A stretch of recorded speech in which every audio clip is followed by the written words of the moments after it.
Hi viewers. For most of the Canadians, summers are all about celebrations and unwinding. At the moment, we are at a very high-octane, electrifying event at Toronto downtown, and I'm joined by a celebrated name from the Indian diaspora, Annie Koshi. She has been the master of ceremony at various events. It's a real pleasure to have you here, Annie. Thank you, Vinay. It's a pleasure to be here. Tell us, Annie, you have been the witness to changing landscape of art and culture, heritage, and Canada in regard to Indian diaspora.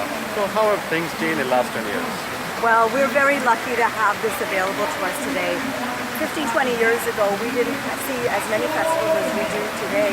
Every weekend, each Friday, Saturday, Sunday, right from the beginning of the summer especially, you'll see stuff happening right across the city, whether it is in Toronto itself or in one of the surrounding satellite cities. Okay, and we see lots of funding happening to these NGOs, and most of these are definitely run by Indians also. So how does that happen? Is funding so easy to get here? No doubt Canadians, they pay a good amount of the taxes, 30 to 40% of the income that goes into the taxes, and the tax compliance is also very high. So that actually makes government, provincial and federal governments to fund these kind of events very easily. Well, we're very lucky that Toronto, not just Toronto, but Canada, acknowledges the work that artists and the entertainment industry has. Many of the municipalities receive funding from the provincial as well as federal government in the form of grants to be able to hold these types of festivals. So organizations are able to apply for these grants to avail of them. And that is how really many of them are able to float these festivals and things. And to add to it, most of these events, they happen since any governance, since any political speeches, any rhetoric being played out. They just let these politician government, they let you enjoy. They just want that happiness quotient that should actually be on the higher side. Right. It's non-partisan, so all of these festivals invite their elected leaders of that area to attend. We usually receive the support from the mayor or a senior council person or an MP or an MPP of that area to come and attend and support, and also often read congratulatory letters from the Prime Minister, for example, or his office with regard to that festival. So no, there are no political speeches at these, but we do have senior dignitaries attending it in support of the events.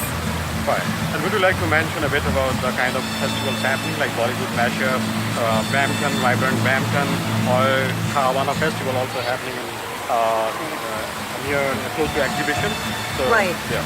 Well, we've seen right from the beginning of June with the start of Gacy Fest, a lot of different festivals happening. We ramped up last week with Vibrant Brampton, which was a huge success, and a few weeks prior to that we had other festivals happening as well.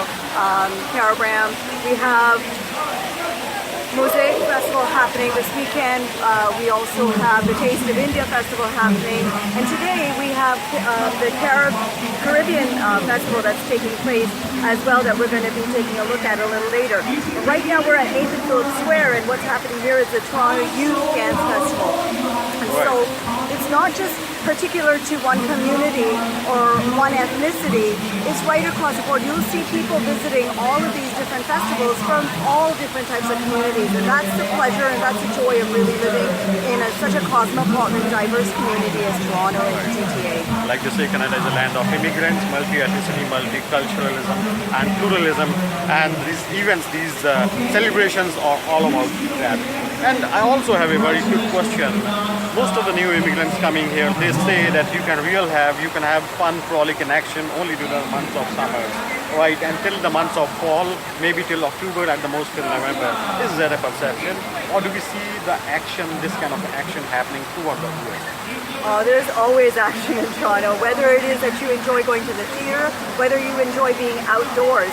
Right through to Christmas, we have the Distillery Christmas Market that happens. There are various festivals that happen. Lots of things happen indoors for sure.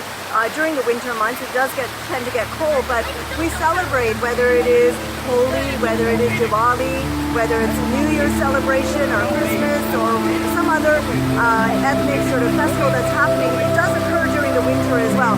But summer has a special place in the heart for Indians and the Indian diaspora here because they get out and they enjoy this lovely fresh air and the warm, hot weather.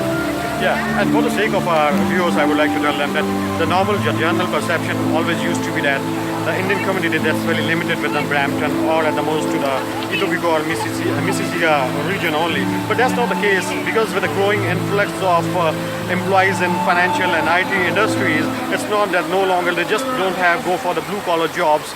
They are also seeking lots of white collar jobs also in abundance, and that is where main city of Toronto, downtown of Toronto comes in picture, because we see the Indian community and not just Punjabis, Gujaratis, Himachalis, Haryanvis, Maharashtra, Odisha, Tamil Nadu, people from different states of India. They have made the Toronto region their second home, and many of them to say that they only exist within the Brampton or they want to, their Brampton remains their first choice will be a bit wrong because things have changed over the time. And why I'm telling this is because I see lot many Indians, they embracing these international festivals, say Caravana Festival, Caribbean Festival and other international festivals, embracing with the same enthusiasm and vigor, I mean, with which they lap to the Indian festivals. Is that the case, Annie? Yes, actually, you know what, you'll see a full square filled with people celebrating whatever it is. I think people just like to be outside and celebrating a lot of the communities and what's available. And so whether you are in Scarborough at the other end of the city, whether you are in Mississauga or in Oakville, in Milton, whether you are in the heart of Toronto, to travel a distance of 35-40 kilometers or to travel by subway to one of these locations is not something that's unusual. We have for today parked our car in a free TTC subway lot and then been able to subway it in so that we don't have to fight traffic. That's the best thing about being able to attend these festivals in Toronto is the connectivity that we have with our subway system. All right. And the best part of these festivals, like the Indian Food Festival and all, the people actually get to feel and taste the food they used to have back home in India. That's for sure. Yeah, and on that very note, thank you so much, Annie. It was really pleasant having you here. Pleasure. Thanks a lot. Thank you.